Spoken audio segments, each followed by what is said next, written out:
Hey friend, if you've had a long day, this story might be just what you need. Give it a few minutes, it might change the way your day ends. Rain tapped steadily on the windows of the tiny cafe, blurring the world outside like a half-forgotten painting. Eli sat at a corner table, swirling the last inch of his coffee and pretending to check emails. In truth, he was avoiding returning to the office. His job, while successful by most standards, left him feeling beige. That was the word. Not bad, just beige. With a sigh, he stood, dropped a few bills on the table, and walked toward the coat rack. He reached for his black umbrella, identical to a dozen others, and stepped outside into the drizzle. 3 blocks later, he noticed something odd. The handle of the umbrella felt smoother, more polished than his. Curious, he stopped under a street lamp and examined it. This wasn't his umbrella. Attached to the inner frame, a small folded note fluttered like a trapped bird. Eli hesitated, then unfolded it. It wasn't a list of tasks or a forgotten receipt. It was titled, "Things I'd Do If I Was Brave." 1. Sing loudly in public. 2. Dye my hair purple. 3. Dance with a stranger. 4. Quit the job I hate. 5. Say yes to something ridiculous. 6. Stand under the rain without an umbrella. 7. Tell someone I love them. 8. Travel alone. 9. Apologize first. 10. Stop waiting for the perfect time.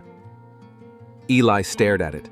Whoever wrote this, they were funny and bold, and also maybe a little lost, like him.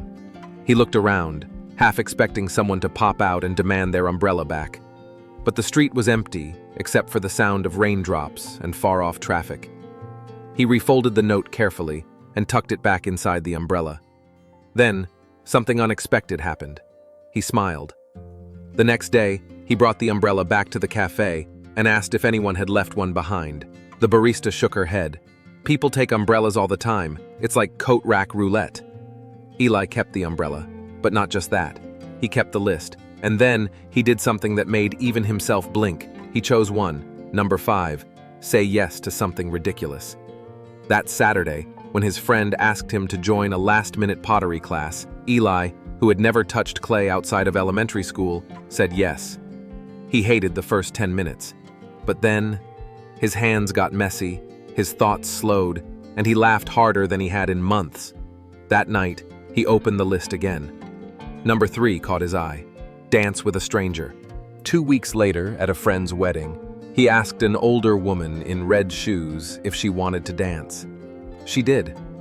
They twirled under fairy lights to an old Sinatra song.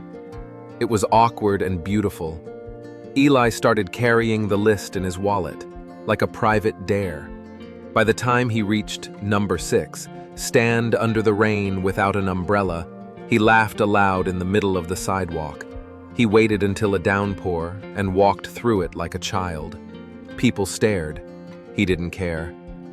Somewhere between list items and late-night reflections, Eli's beige days began to turn technicolor.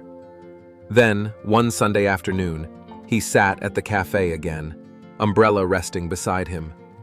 A woman in a green coat approached the coat rack, paused, then looked around anxiously. Her eyes landed on the umbrella, and on him.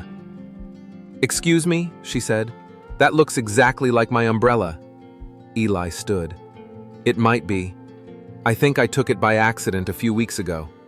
She nodded slowly. "Did you, find anything inside?" He pulled the note from his wallet and held it out. Her eyes widened. "You kept it." "I did," he said. "Hope that's okay." She smiled, a little embarrassed, a little amused. "I wrote that after a really bad week. I didn't think anyone would ever see it." "Well," he said, "it kind of changed my life." She laughed. "Really?" "I've done 6 of the 10. She tilted her head. "Which ones?" He listed them. She laughed again, and her laugh was the kind you wanted to hear twice. He hesitated, then asked, "Do you want to sit?" She did.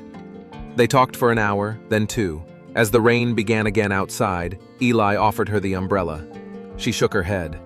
"I think I want to try number 6. So they walked into the rain together, No umbrella, no plan, just two people who had once made a list and had finally started living it.